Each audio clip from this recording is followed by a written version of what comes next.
The most notorious criminals of all time capture our collective consciousness for periods of time that live on long after they're gone. We immortalize them, incidentally, in our culture through books, movies, and television, in turn guaranteeing that there will be more to follow. These high-profile criminals are some of the most recognizable faces in American history, right up there with founding fathers. Notorious criminals can be bank robbers, cult leaders, gangsters, and even serial killers. There is no single factor that puts them on the list of the most notorious, but these criminals are among the most vile and talked about villains the world has ever seen. Join us today as the True Crime Never Sleeps podcast dives in to the 7 most notorious criminals of all time. Welcome to an all-new season of True Crime Never Sleeps. On this season, we dive deep into some of the most infamous solved and unsolved heists in history. From D.B. Cooper to the Geezer Bandit. Tune in on YouTube or any major podcast platform.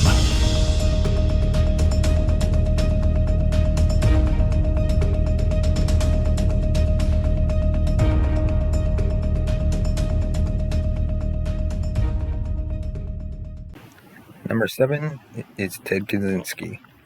Ted Kanzinski should have led a great life and been known for other reasons than being one of the most notorious criminals of all time, as he was a genius with a high IQ who enrolled in Harvard at 16. However, he's better known as the Unabomber.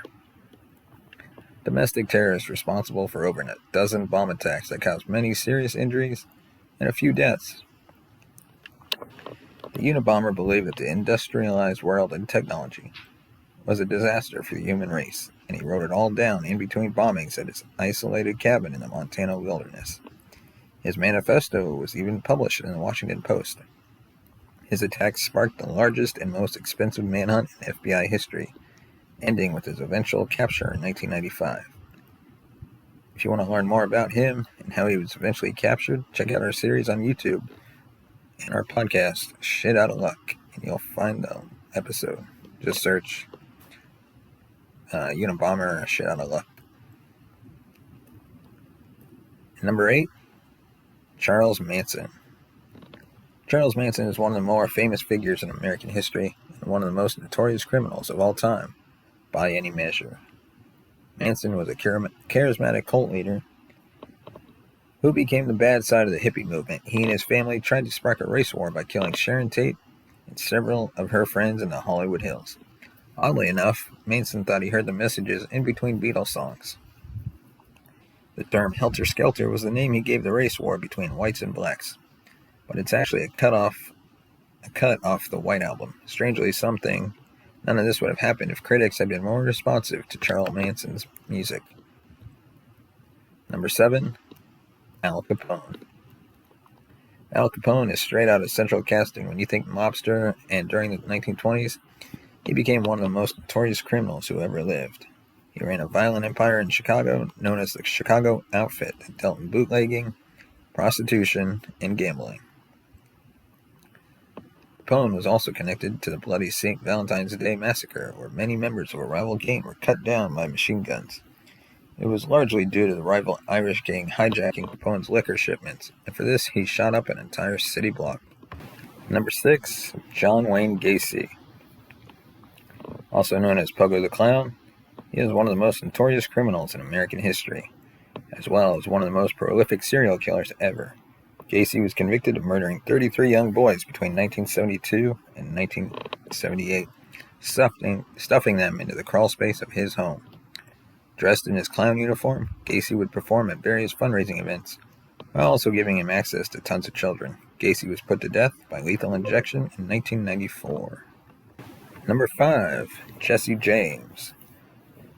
One of the most notorious criminals of all time is often better thought of than many on this list. He had a reputation of stealing from the rich, giving to the poor, but none of that is true. All the evidence points to him being a dangerous criminal who only stole for his own gang. James and his gang robbed banks, stagecoaches, and trains across the Midwest. Additionally, James was a brutal pro-Confederate guerrilla who took part in atrocities against Union soldiers and civilian abolitionists. Despite the brutality of the crimes, the James gang garnered sympathy among the public. He was a legendary figure in the Wild West, and his legacy was further cemented when he was shot dead by a member of his own gang. Depicted in the great movie The Assassination of Jesse James by the coward Robert Ford.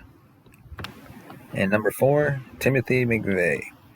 Timothy Mcveigh was a domestic terrorist who detonated a truck bomb in an Oklahoma City federal building on April 19, 1995.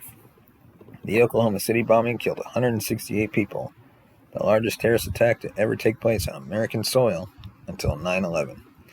McVeigh was a veteran of the Gulf War and was apparently seeking revenge on the American government for their role during the siege on Waco that killed cult leader David Koresh and 75 of his followers, many of them children. McVeigh, one of the most notorious criminals in American history, was sentenced to death and died in 2001. And number 3 is the King of Coke himself, Pablo Escobar. During his reign, he amassed a fortune of over $2 billion. He was one of the most notorious criminals of all time, and his flagrant attitude has been the subject of many movies and television shows.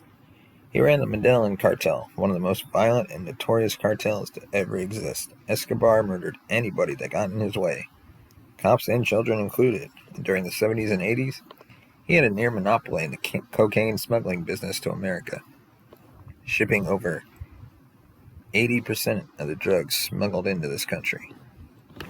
Number 2, cult leader Jim Jones. Perhaps one of the most notorious criminals to ever live, as he was the man behind People's Temple.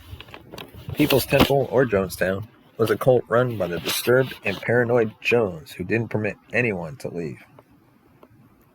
When a congressman from California came to investigate, he and 4 cult members were gunned down at the airport. Shortly after, the entire cult drank cyanide, killing 909 in the largest murder-suicide the world has ever seen. Up until 9/11, no more American civilians had ever died in a single day. Jonestown is further explored in The Road to Jonestown, Jim Jones and People's Temple, one of the best true crime books of 2017. I will have a link to that book in the show notes. And before we get to number 1, I'd like to thank our sponsor, Poddex, for sponsoring this episode. Visit poddex.com and use promo code Larry21, that's Larry 21, for 10% off your first purchase. Check them out today. Again, it's poddex.com. And at number 1 is bank robber John Dillinger. He became one of the most notorious criminals of the 20th century after a series of high-profile heists caught national attention and made him public enemy number 1. Dillinger was also a killer, as many folks met their fate from his machine gun, but the press loved him for his looks and style. He famously escaped prison with a fake wooden gun, and the hunt for him only intensified. Eventually, the law caught up to him, and he was shot walking out of a movie theater. And that is all we have for this episode of the True Crime Never Sleeps podcast. Do you agree with our list? Let us know in the comment section below. And if you want to support us, you can buy us a coffee at buymeacoffee.com/TCNS. And also be sure to subscribe to our podcast on all major podcast platforms. And you can find us on the new podcast app called Good Pods. Check us out on there, give us a review and rating, and help us rise in the ranks. Thanks for listening and watching, and we'll see you next time. Thank you for listening to the True Crime Never Sleeps podcast. Follow us on Twitter at TrueCrimeNS. Like us on Facebook at True Crime Never Sleeps. Send us a voice message at anchor.fm/truecrimeneversleeps/message. Tune in next week for an all-new episode.